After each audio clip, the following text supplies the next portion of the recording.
Well, hello everybody. My name is Farazar, and I'm an interventional and structural cardiologist in Oregon Health and Science University in Portland, Oregon, on the west coast of the United States. The last few months have been very exciting in the field of structural heart. There is a lot of innovation. There's a lot of new devices. Um, a few things that comes in my mind.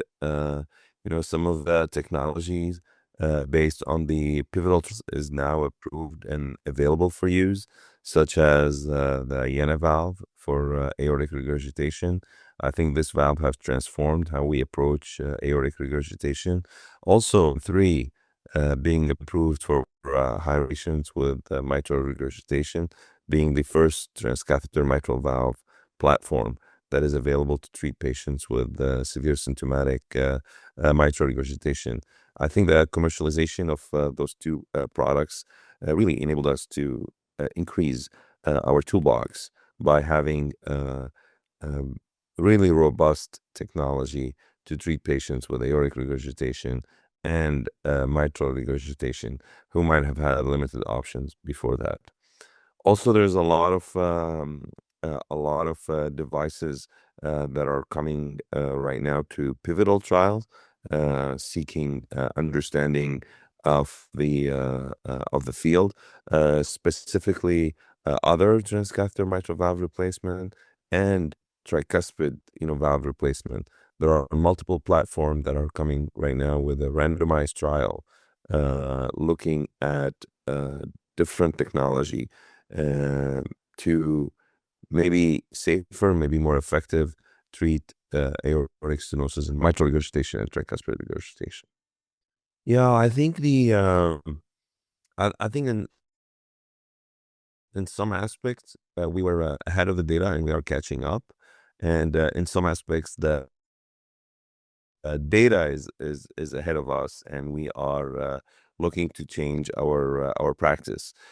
For example, we start seeing a lot of data coming out in the tricuspid space, indicating which patient should we treat and which patient we should not treat.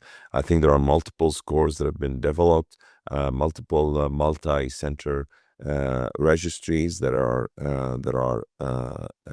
educating us about the best candidate to get the tricuspid valve intervention.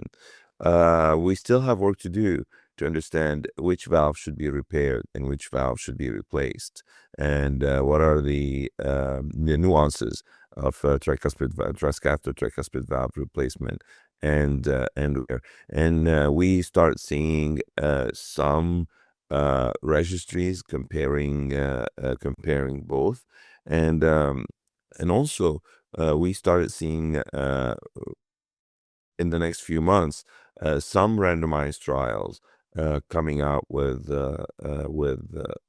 results of different tier devices, and those trials are some of them have completed enrollment, some of them are close to being done with enrollment.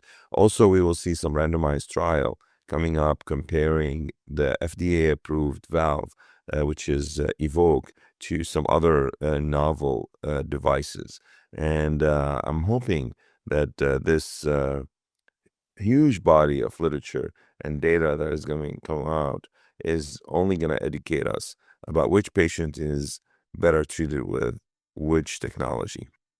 Yeah, I mean the lucky thing about being in 2026 is there's no shortage of search engine for for data. It is available online. It is available via AI. It is available via the journal website. It is available on social media. However, I encourage the readership, to be a bit skeptical reading this data, not fall for the headlines, and maybe dive in deep to see how and what questions this data answers. Because where we are right now, the field is new, and it's easier to generalize than to dive in deep into the details, and go to the reliable sources, talk to the conclusion. It's easier now to infused with the data. I'm sorry, you froze down, but the voice arrived later, so I was still listening Yeah. to Yeah, your no, voice. I'm not sure. I'm not sure if it's me or I'm It's not sure. me. I'm sorry about. That's fine. I will just remove my video, which should make it a little Okay. bit smoother, hopefully. Okay. Uh, so perhaps could you just well, that's fine. Let me ask another question and then we will see how it goes. So, can you share a recent complex case where new trial registry data on minimally invasive valve therapy directly changed your heart team decision? The one example about how the data changed our practice is, for example, the results of the Encircle trial and commercial availability of the TMVR system with M3 has really changed how we approach mitral valve disease. We have definitely incorporated TMVR in our treatment algorithm for mitral valve disease right now. It is not just TEER and high risk surgery, but also TMVR is an option for those patients. And we started evaluating the suitability of patients for TMVR, which is something that outside clinical trial we have not done in the past. Yeah, I think the next few years are going to be very exciting.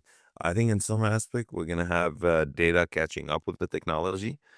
In a way, for example, we will have repair devices, replacement devices for tricuspid regurgitation, and we're going to catch up with the data, trying to figure out which technology, which device, which strategy is best for which patients.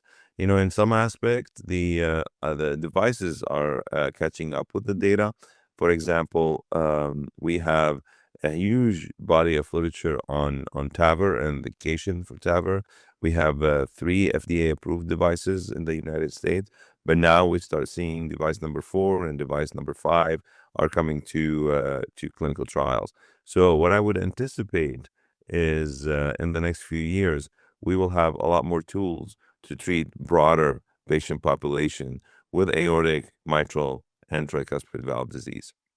What I also anticipate is that we will learn more about who should we treat and how and when and with what, to the extent that that will help us treat patients earlier in the disease process and try to avoid some of the late complication as well as